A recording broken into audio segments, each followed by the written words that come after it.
Una sa lahat, abala sa rescue operation ang mga Palestinong medic na yan sa Gaza nang biglang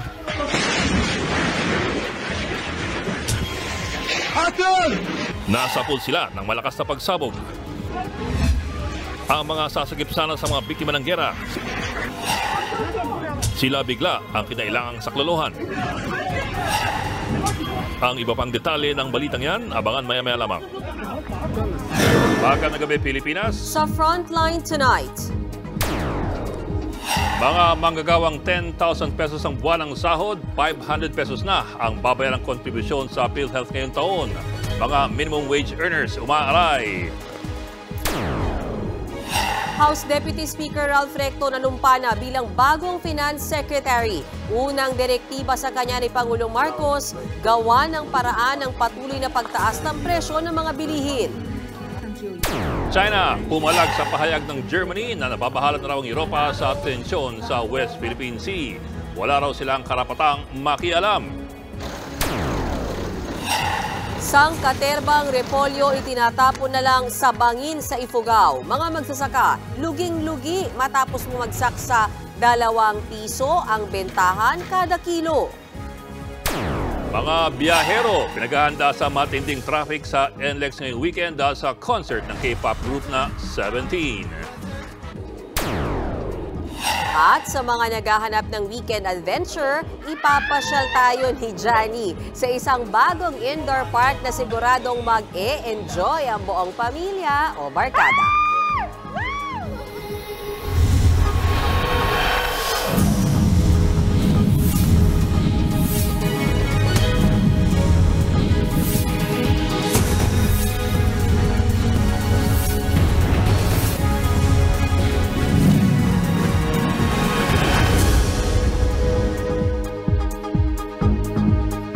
Umaaray ang mga minimum wage earners sa tumaas na kontribusyon sa PhilHealth ngayong taon alinsunod sa Universal Healthcare Law.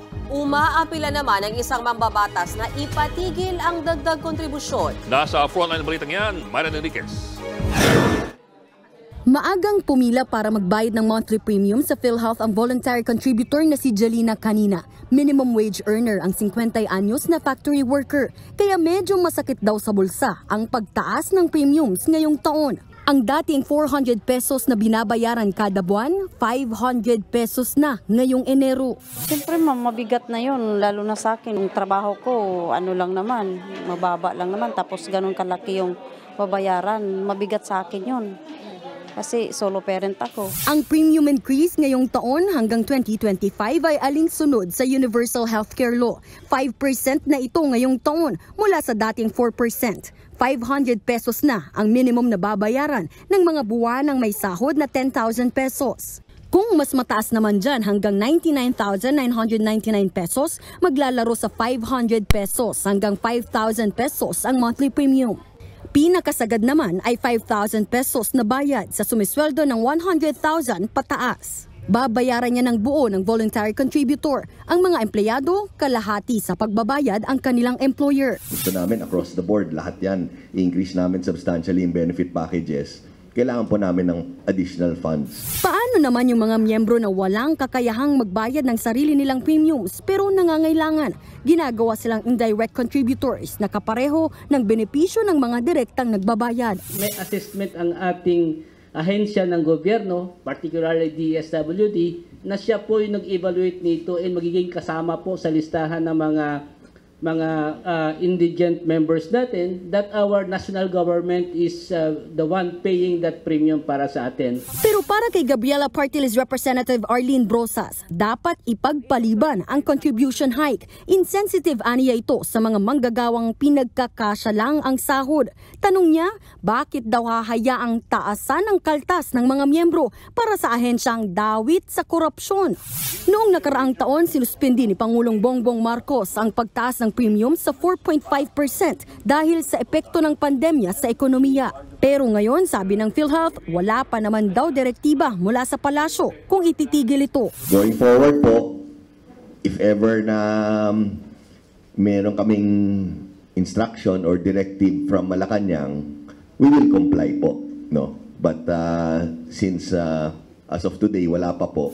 Kung ipatitigil ng palasyo ang increase, nasa 17 billion pesos ang halaga ng hindi makokolekta. Pero hindi naman daw nito maaapektuhan ang mga programa at patakaran ng state insurer. Nagbabalita mula sa Frontline, Marian Enriquez, News 5.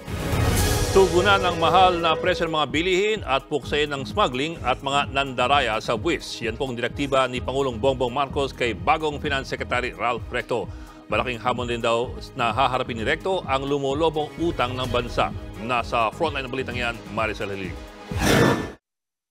Sa harap ni Pangulong Bongbong Marcos, formal nang nanumpa kanina si House Deputy Speaker at dating Senador Ralph Recto bilang bagong kalihim ng Department of Finance. Kasama niya sa oath-taking ang kanyang asawang si Vilma Santos Recto at anak nilang si Ryan.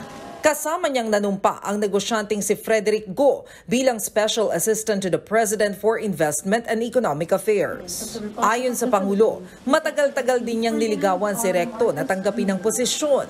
Inaasahan daw niyang magagamit ni Recto ang impluwensya sa Kongreso at Senado para isulong ang mga panukalang makatutulong sa ekonomiya ng bansa. Direktiba sa kanya ng Pangulo, pangunahan ang paglaban sa smuggling at mga nandaraya sa buwis. Gayon din ang patuloy na pagtaas ng presyo ng mga bilihin. He will continue to help devise strategies that will tame inflation through a basket of responses, ranging from plugging supply gaps to injecting non-monetary measures so that prices will be stable.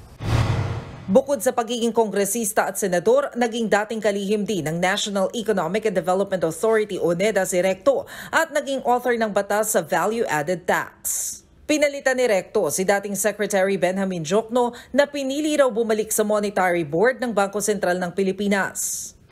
I asked Secretary Ben Diokno if he would like to join the Maharlika Investment Fund and the management of that.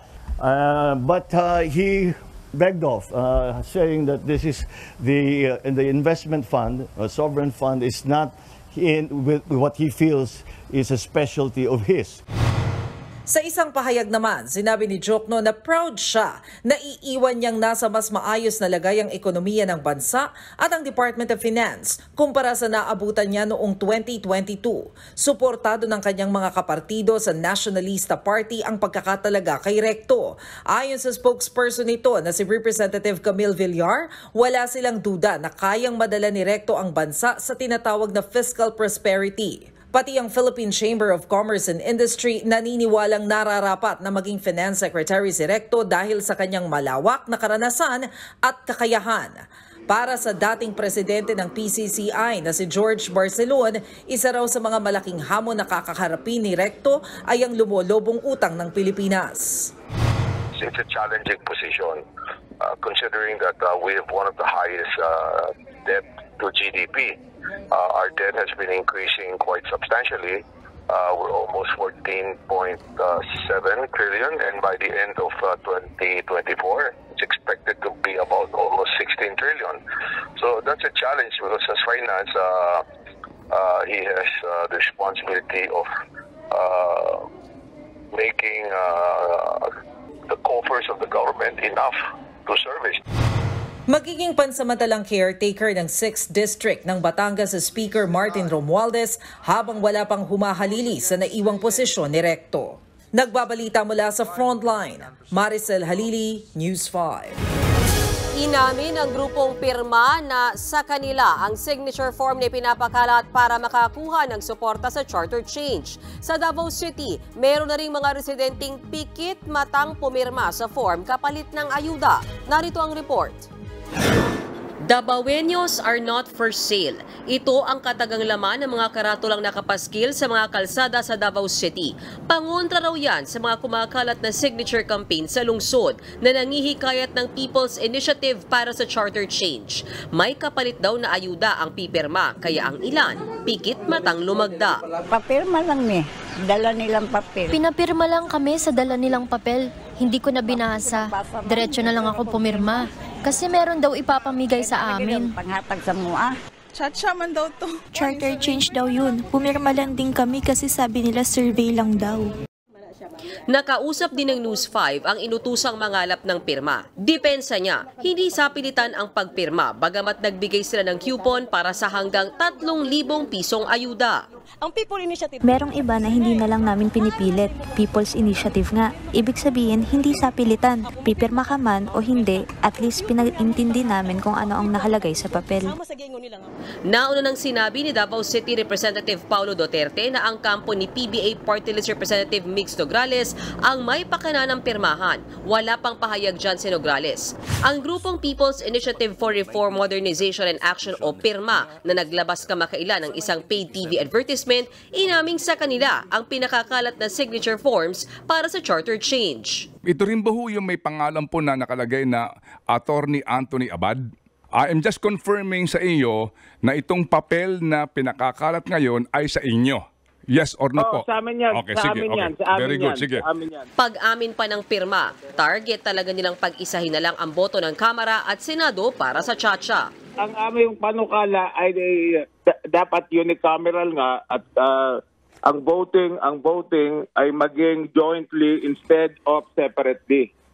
Okay. Yan ang aming itinutulak. Ang ipinapangalandakan ay ang People's Initiative ay para po sa economic provisions. Bakit po ang laman ng inyong actual na pinapipirmahan na ayaw yung tawagin mo ng petisyon ay tungkol sa political provision? Laging magkasama yan. Para magkaroon tayo ng economic changes, dapat amendahan din natin yung mga political. Ayon kay Senate Majority Leader Joel Villanueva, tigilan na ang panlilinlang so umano'y pamimili at panunuhol kapalit ang mga pirma para itulak ang charter change. Git ni Villanueva, pansariling interes lang ng iilang ganid sa pwesto ang may pakana ng mga ito. Naghain na kahapon ng resolusyon si Senator Amy Marcos para imbestigahan ang umano'y signature buying. Bukas naman daw si Senator Francis Tolentino na imbestigahan ito ng Senado sa kanilang pagbabalik sesyon. Pabor naman daw siya sa Chacha basta economic provisions lang ang gagalawin at hindi ito mamadaliin. It has to be explained fully well to the people. Paliwanag ano yung pros and cons, ano yung may dudulot nito sa kabuhayan nila, ano may dudulot sa agrikultura. Kailangan maliwanag, kailangan yung information campaigns, hindi po biglaan. Ibinida ni Pangulong Bongbong Marcos na nakabangon na ang Pilipinas mula sa epekto ng COVID-19 pandemic. Ipinagmalaki rin niya ang bumagal na pagtaas ng presyo ng mga bilihin. Nasa frontline ng balitang yan, Maricel Halili. Kung si Pangulong Bongbong Marcos ang tatanungin, nakabawi na ang Pilipinas mula sa dagok ng pandemya at tensyon sa Middle East. Ipinagmalaki yan ng Pangulo si Van den Noer sa Malacanang kahapon. Ito ang taunang New Year's reception na dinadaluhan ng mga miyembro ng Diplomatic Corps. It is with confidence that I announce that the Philippines has, I could say, gotten back on its feet from the reeling effect of the pandemic and the subsequent shocks that we suffered from the Ukraine war and now from the conflict in the Middle East. Patunay daw dito ang mas kontroladong inflation o pagbagal ng pagtaas ng presyo ng bilihin na pumalo sa 3.9% nitong Disyembre at mas mababang bilang ng mga unemployed o walang trabaho. The Philippines is touted to become one of the fastest growing economies among major Asian countries in 2023, as forecasted by multilateral organizations such as the ADB, the ASEAN Plus 3 Economic Research Office, the World Bank, and the IMF. Kaninang umaga, ipinamahagi ng Pangulo ang nasa 360 housing units ng Syudad Kaunlaran Project sa Bacoor, Cavite. Kasama sa mga benepisyaryo ang mga residenteng apektado sa paglilinis ng Manila Bay. Target tapusin ng gobyerno ang Phase 1 ng proyekto ngayong Marso. Bilang agarang tugon, pinabilis po natin ang kanilang relokasyon sa bagong pabahay na ligtas, de kalidad, komportable at may maayos na pamayanan. Mula Cavite, dumiretso si PBBM sa DSWD para sa anibersaryo nito. Dito inilunsad ang 24/7 Disaster Response Command Center at ang buong bansa handa project. Ito ang magiging base para sa mas epektibong pagmomonitor ng disaster efforts. But what DSWD offers goes beyond just easing the pain of victims of misfortune. It ends at the roots of the vulnerability of those most in need of our society. Aniya, hindi malalagpasan ng bansa ang COVID-19 nang wala ang DSWD. Malaking tulong din daw ang nabigay ng ahensya sa senior citizens. Biro pa niya, Pati kapakanan ng mga PWD ay nasa inyong mandato. Maliban na lang doon siguro sa isang klase na PWD ang person without jowa. Nagbabalita mula sa Frontline, Maricel Halili, News 5. Abiso naman sa mga motorista, may ipatutupad na dagdag bawas sa presyo ng petrolyo sa susunod na linggo. Posibleng tumaas ng 40 hanggang 60 centavos ang kada litro ng diesel, habang 60 hanggang 70 centavos ang itataas sa presyo ng kerosene. Posible namang walang maging paggalaw o magkaroon ng maliit na rollback sa presyo ng gasolina. Ayon sa Department of Energy, nakakaapekto sa presyo ng petrolyo ang patuloy na sigalot sa Gaza at sa Red Sea. Magdadagdag ng 3 istasyon sa Pasig River Ferry. Layon daw ng pamahalaan na palakasin ang ferry system para maging alternatibong transportasyon sa Metro Manila. Nasa frontline ng balitang yan si Faith Del Mundo. Kung traffic sa EDSA, ano pa ba ang alternatibong transportasyon? Bukod sa mga tren, patok na rin ngayon sa maraming commuter ang Pasig River Ferry. Noong nakaraang taon, kapansin-pansing dumami ang tumatangkilik sa Pasig Ferry na umabot sa 254,000 na pasahero. Kumpara yan sa 170,000 noong 2022 at 58,000 lang noong 2021. Katumbas ito ng higit 1,000 pasahero araw-araw. Kaya naman para mas makabawas pa sa tumitinding traffic sa EDSA, palalakasin pa raw ito ng gobyerno sa ilalim ng Pasig River Ferry Service Project. Sa kasalukuyan, may 11 istasyon ng Pasig Ferry mula Pinagbuhatan, Pasig hanggang Escolta sa Maynila. Plano pa raw ng MMDA na magdagdag ng 3 pang istasyon sa Marikina, Intramuros at Bridgetown sa Pasig. Ito pong taon na ito, magdadagdag pa po tayo ng mga bangka, magdadagdag po tayo ng mga station. Sa ngayon po, meron po tayong 15 bangka. Dadagdagan pa po natin ng 3 hanggang 4 yan. At mula 30 minutes na paghihintay, magiging 20 minutes na lang daw ang tagal ng hihintayin ng mga pasahero sa pagdating ng mga ferry. Kanina, magkasamang nag-inspeksyon ng MMDA at DILG sa Pasig River Ferry. Nanawagan sila ng tulong sa mga komunidad na tulungan ng pamahalaan na lalo pang pagandahin ang ilog. Importante ay ang quality ng tubig, sana naman ang dumi, no? I'm talking of yung dumi, yung mga chemical na pumapasok dito. Pangalawa ay ang mga basura. Alam po natin ang Pasig River, kung minsan nasisisi ang isang LGU, pero tuwing umuulan, ito po yung inaagos ng tubig. No?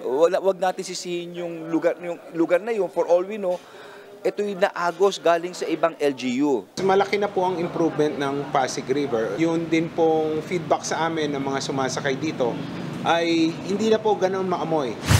Isa si Elma sa mga parokyano ng ferry tuwing pumupunta siya sa Divisoria. Mas madali siya sa biyahe, lalo pag pupunta ka ng Quiapo or Divisoria. Kung isasakay lang, pagbaba mo yun na. Si Michael din, laging sumasakay pa Quiapo. Malaki raw ang natitipid niya sa libreng sakay sa Pasig Ferry. Pag pupunta kasi ako na magsisimba ako sa Nazarene, makakasave ako ng 26. Nakapasyal pa ako. Bukas ang Pasig Ferry, Lunes hanggang Sabado, simula alas 6 ng umaga hanggang alas 6 ng gabi. Nagbabalita mula sa Frontline, Faith Del Mundo, News 5. Susunod, 18 tripulanteng Pinoy na sakay ng hinijack na oil tanker sa Gulf of Oman. Ligtas ang lagay, ayon sa DFA. Kaanak ng 6 na batang namatayan ng mga magulang sa aksidente sa Michigan, nangalap ng tulong pinansyal. At trending kissing scene na Andrea Brillantes at Kyle Edshari sa senior high, paano nga ba nila pinaghandaan? Magbabalik pa ang Frontline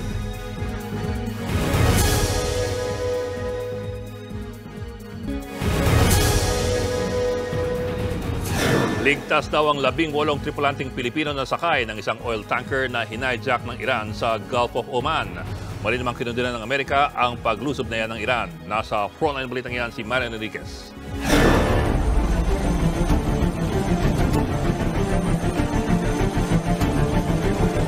Ito ang Video ng planadong pang-hijack ng mga sundalo ng Iran sa isang barko sa Gulf of Oman nitong Huwebes. Nang kasado na ang lahat, sumakay ng helicopter ang mga sundalo. Target nila ang oil tanker na St. Nicholas. Nang makalapit sa barko, agad na itong nilusob ng armadong grupo.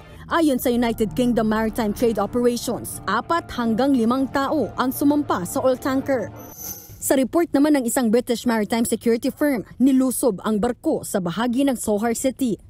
Base sa tracker, galing itong Basra, Iraq at patungo sanang Aliaga, Turkey. Pero nag-iba ito ng direksyon at lumiko patungong Iranian port ng Bandar Yazd. Biglang namatay ang tracking application nito Huwebes ng umaga habang nasa dagat ng Oman.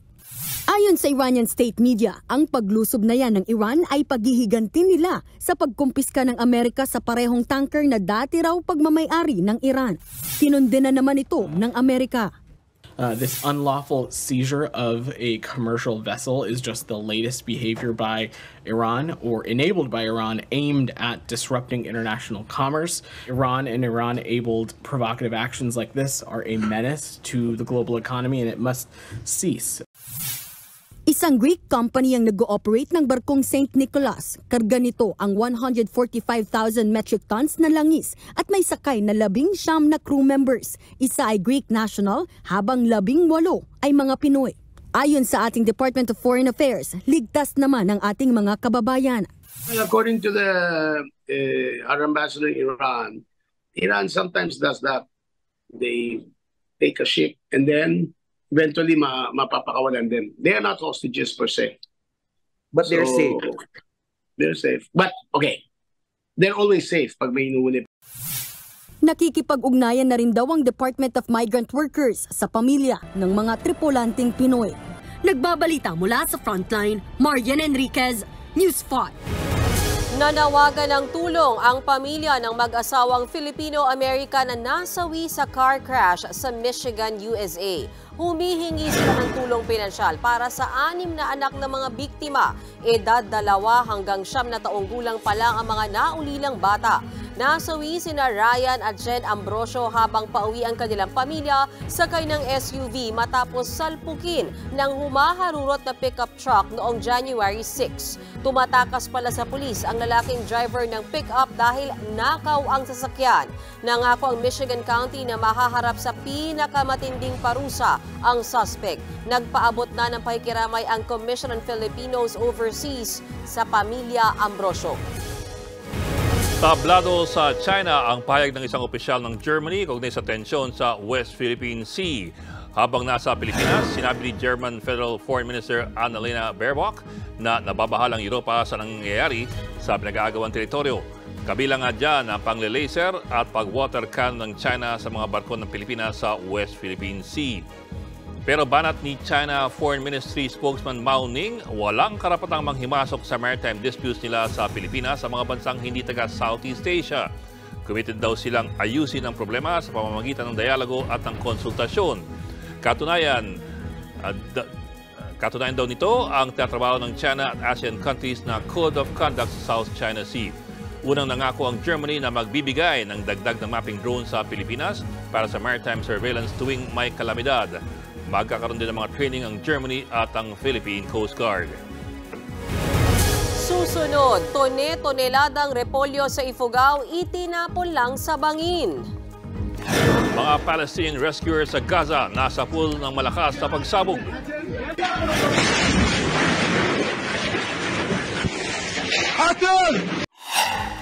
At NLEX, may abiso sa mga motorista kasabay ng concert ng K-pop group na 17 ngayong weekend sa Bulacan.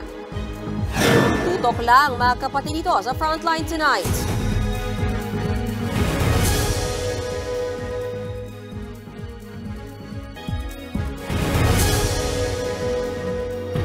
Tinatapon na lang ng mga magsasaka sa Ifugao ang mga ani nilang repolyo. Luging-lugi daw sila dahil bumagsak sa 2 piso kada kilo ang kanilang benta. Nasa frontline na balitang yan, Mon Gualvez.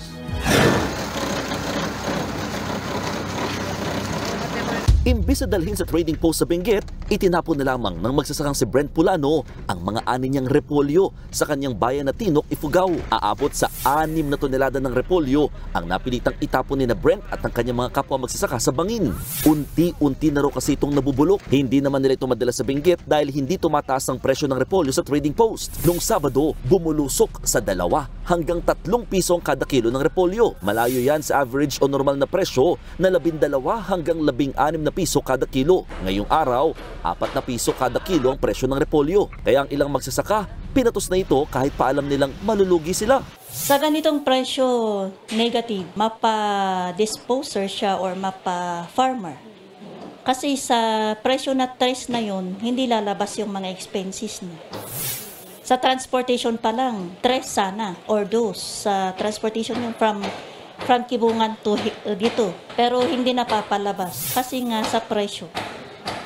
Kaya negative siya. Anya, titiisin na lamang nila ang ganitong presyo basta't mayroon silang may uuwing pera. Malungkot at saka may kinakabahan kami sa susunod na ulit na farm input, yung puhunan ulit. Mismong Department of Agriculture ay aminadong mahina ang demand sa repolyo. Tumutulong na raw ang ahensya sa mga apektadong magsasaka. Tayo nakipag-ugnayan sa iba't ibang ahensya ng pamahalaan para tumulong sa pagbebenta ng ating supply ng mga gulay ng ating mga farmers. Bukod pa dyan, yung ating pagdadala ng mga tonelagang mga repolyo sa mga pinakamalapit na kadiwa centers. Sa bayan ng Atok sa Benguet, unti-unti nang nababalot ng andap o frost ang mga pananim na gulay dahil sa malamig na panahon. Ang temperatura roon bumabagsak ng hanggang 8 degrees Celsius. Kaya naman kanya-kanyang diskarte ang mga magsasaka para hindi masira ang kanilang mga pananim. Nagbabalita mula sa Frontline, Mon Gualvez, News 5. Nasa pool ng malakas na pagsabog ang ilang medik na sasaklolo sana sa mga biktima ng airstrike sa Gaza. Marami sa mga rescuer sugatan. Nasa frontline ng balitang yan si Marlene Alcaide. Pinasok ng mga Palestinong medic na yan ang gusaling ito sa Khan Yunis sa Gaza. Ang kanilang misyon, i-rescue ang mga biktima ng digmaan. Pero bigla silang nasa pool ng malakas na pagsabog. Nadapa ang isa sa mga rescuer habang tumatakbo palabas ng gusali. Napuruhan siya ng pagsabog kaya sinaklolohan siya ng kanyang mga kasamahan.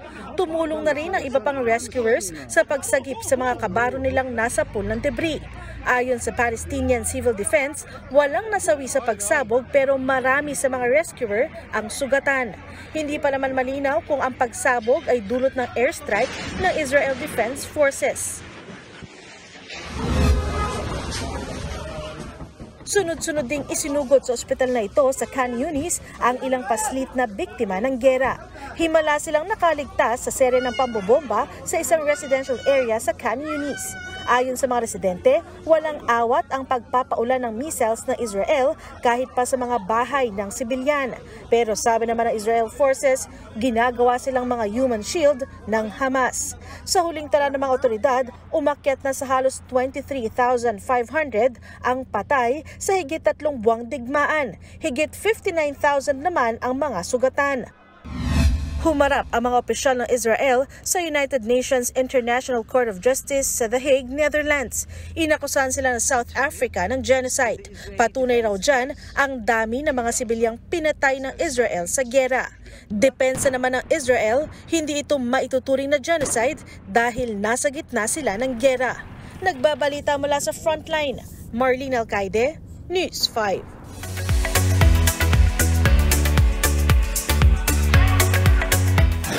Showbiz tonight na tayo. Cancer-free na si Legit Zabarkads Miles Ocampo. At trending na naman ang hit series na Senior High. This time, dahil sa first kiss ni na Andrea Brillantes at Kyle Echari. Panoorin natin yan sa report ni MJ Marfori. Kasi kahit pinapangako ko sa'yo, hindi kita iiwan. Grabe sa kilig ang Team Skybet ng Senior High. Slow dancing sa prom with matching titigan. At eto na nga! Nag-kiss na sila for the first time. Finish na talaga! Nag-trending na naman ang senior high dahil dyan. Say ng mga fans, unforgettable ang kissing scene na to. Chika naman sa atin ni Obet, played by Kyle Echari. May choice daw silang dayain ang kanilang halikan. Pero committed raw sila ni Andrea Brillantes na ituloy ang eksena. Yes, first ever. First namin dalawa. First namin. No way. Actually, kung paano po yung nangyari, tinanong kami ni Direk kung handa na ba kayo. Noong una, sabi namin, wow, wait lang, gagawin ba talaga natin to? First time natin tong gawin. Pero nung nabasa po kasi namin yung script, napakaganda kasi para kay Opet tsaka kay Sky. And sobrang kami natuwa sa script. Sabi namin gawin natin to. Tutok sa huling linggo ng senior high, 9:30 p.m. dito sa TV5. Alam ko ako. Tumitindi rin ang mga eksena ni Alexa Ilacad at KD Estrada sa Pira-Pirasong Paraiso. Kinagat ninyo pati ko. Sinong tanga sa atin ngayon? Pero kanina, good vibes muna ang hatid nila sa Good Morning Kapatid. Alam mo, this hair reminds me of the X-Men. Kamukha pa niya. Ariel na lang. Little Mermaid. Nakwento naman ni Katie sa One Balita Pilipinas with yours truly ang ilan sa naging journey niya sa pagganap sa serye. Building Elon, I think it's very similar to me as a person. But of course, I had to put my own spin on it. I had to put a more mature take on it because yun nga, he's a working man and he's already trying to build a family, he's already trying to build a home. At kahit super heavy ang kanilang aktingan, happy vibes naman daw ang kanilang samahan. Kahit gaano kabigat po yung eksena or gaano kahirap yung pagdadaanan namin sa araw na yon, okay lang sa amin. Kasi kampante kami na basta magkakasama, basta complete kami, happy lagi. Last 2 weeks na rin ang Pira-Pirasong Paraiso na mapapanood din dito sa TV5 pagkatapos ng Eat Bulaga. At speaking of Eat Bulaga, cancer-free na ang legit na barkad sa si Miles Ocampo. 2022, nang madiagnose si Miles ng papillary thyroid carcinoma na posibleng magdulot ng hirap sa paghinga na naging dahilan para maoperahan ang host actress. Sa kabila ng pagiging cancer-free, kailangan pa rin daw uminom ni Miles ng mga gamot na pang-maintenance na raw niya. Nireveal niya ito sa isang vlog ng broadcast journalist na si Karen Davila. Kwento pa ni Miles na depresya noon dahil sa kanyang weight gain na epekto ng kanyang sakit. Pero sa kabila ng pinagdadaanan ni Miles, nalampasan naman daw niya ang mga pagsubok. Napapanood si Miles sa Eat Bulaga, Lunes hanggang Sabado, tuwing tanghali, dito lang sa TV5. Nagbabalita mula sa Frontline, MJ Marfori, News 5. Bukas na magko-concert ang K-pop boy group na 17 sa Bulacan. Kaya mga kapatid, maghanda rin bukas sa matinding traffic sa NLEX. 7 p.m. ng gabi bukas at sa linggo gaganapin ang follow concert ng 17 sa Philippine Sports Stadium. Maraming Karats fans ang inaasahang dadalo dyan, kaya posible itong magdulot ng matinding traffic. Paalala ng NLEX Corporation, bumiyahin ng mas maaga. Sa mga pupunta sa Bocaue o Santa Maria, Bulacan, pwede po kayong dumaan sa mga alternatibong ruta via exit sa Marilao, Bocaue o Tambubong. May mga itatalaga ring traffic personnel sa NLEX para umalalay sa mga biyahero. Abangan, hirap ka bang mag-parallel parking? Baka itong mala-alimahang kotse na ang iyong kailangan. At sa ride tayo dyan. European-inspired activities, tampok sa kabubukas lang na indoor park sa Quezon City. Tuloy-tuloy ang balitaan dito sa Frontline Tonight.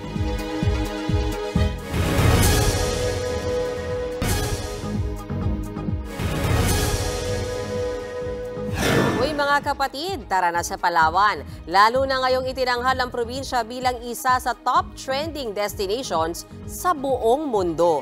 Pang-apat ang Palawan sa naturang listahan ng American travel website na TripAdvisor. Tinawag nila ang Palawan na Slice of Heaven. Binida rin nila ang exotic wildlife, tourist spots at nakaka-excite na water activities sa Palawan gaya ng diving at island hopping.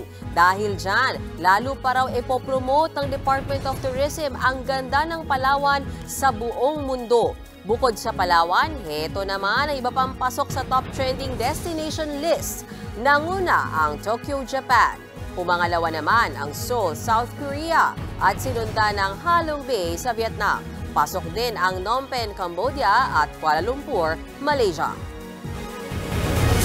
May solusyon na sa mga driver na hirap mag-parallel parking. Yan po ang kotse na kung tawagin ay crab walking car. Umiikot ng 360 degrees sa mga gulong ito kaya't nagiging mala-alimango ang pag-andar ng kotse. Swak na swak yan sa mga masisikip na paradahan. Electric ang kotse na merong e-corner system feature para mas mapadali ang parking. Manghang-mangha naman ang mga car enthusiasts sa tinaguriang crab car.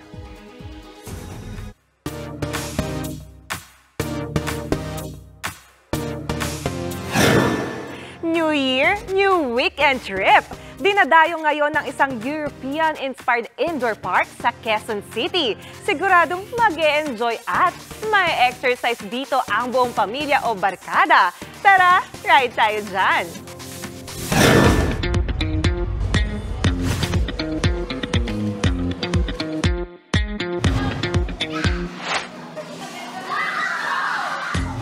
Isa na naman bagong taon mga kapatid, kaya tara na at ating pasyalan ang pinakabagong indoor activity park dito sa Quezon City kung saan tiyak na mapapagalaw ka sa kanilang unique at fun activities. Ito ang Super Park na nagbukas ng branch sa Pilipinas nito lang Oktubre. Dito, ang mga magulang at ang mga anak parehong mag-enjoy sa iba't ibang activities. Ang konsepto ng park na ito, nagmula pa sa Finland.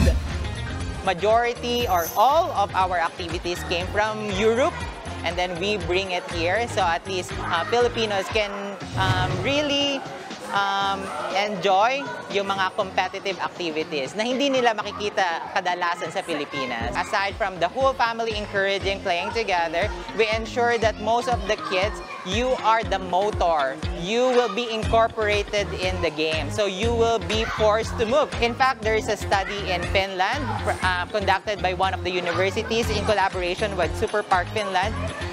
They proved that going to Super Park meets the requirements of World Health Organization in the physical requirements for kids and adults. Merong 21 different activities na pagpipilian. Masusubok ang inyong galing sa virtual parkour race.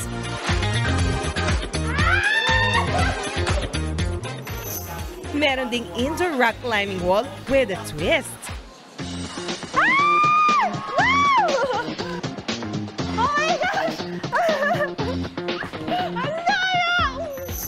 At ang world's first mixed reality playground.